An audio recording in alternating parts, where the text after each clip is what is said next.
Towards the end of my relationship, my ex pointed his finger at me a lot, calling me a narcissist. This really had me second guessing myself because for the first time in 3 years, I was actually standing up for myself and setting boundaries.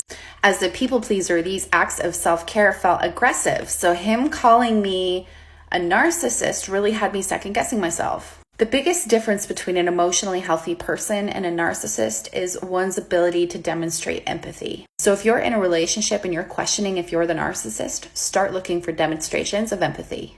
And if you're new to my page, my name is Jackie, and I'm giving real examples of emotional abuse tactics so that you can spot them in your relationships. Dr. Ramani defines empathy as this: the ability and a desire to understand the feelings and the experiences of another person and make behavioral and emotional shifts in accordance with that.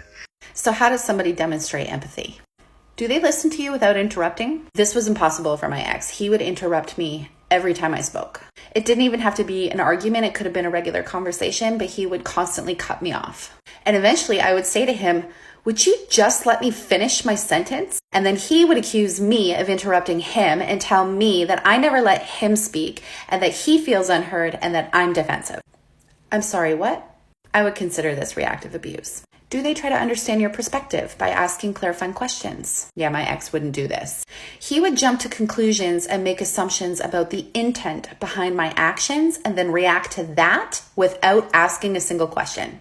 He wouldn't tell me what he felt, but he would tell me what I felt and what I thought. And when I would say, "No, that's not what I think or how I feel," he would tell me that I'm dismissing his feelings. And when he would share his feelings, I would ask questions to get more understanding of his perspective. Over time, I realized that a lot of his thoughts were rooted in cognitive distortions, but until then, it took me time to figure out where his perception was coming from. When I would ask clarifying questions, he would tell me that I was beating around the bush. I wasn't being direct. I was being condescending. No, I'm just trying to understand how you arrived to those thoughts. Do they validate your feeling? My ex would regularly dismiss my feelings. He would tell me I shouldn't feel that way, or that I'm overreacting, or that I'm too sensitive. He often asked me if I was on my period. This made the space unsafe for me to share my feelings. I would validate his feelings. I would say, "I understand why you feel that way." But because I wasn't agreeing with his perception of events, he felt invalidated. He was very misinformed of what it means to validate, and so he would use invalidation as a weapon.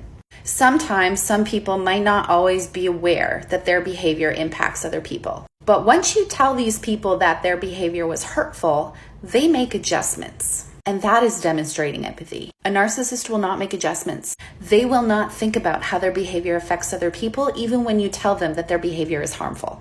If your partner talks over you or makes assumptions or jumps to conclusions about how you feel, if they dismiss your feelings to the point where it feels emotionally unsafe to share them, and if they continue to engage in behaviors that are hurtful even after you have expressed that they are hurtful, there's a very good chance that they are the narcissist.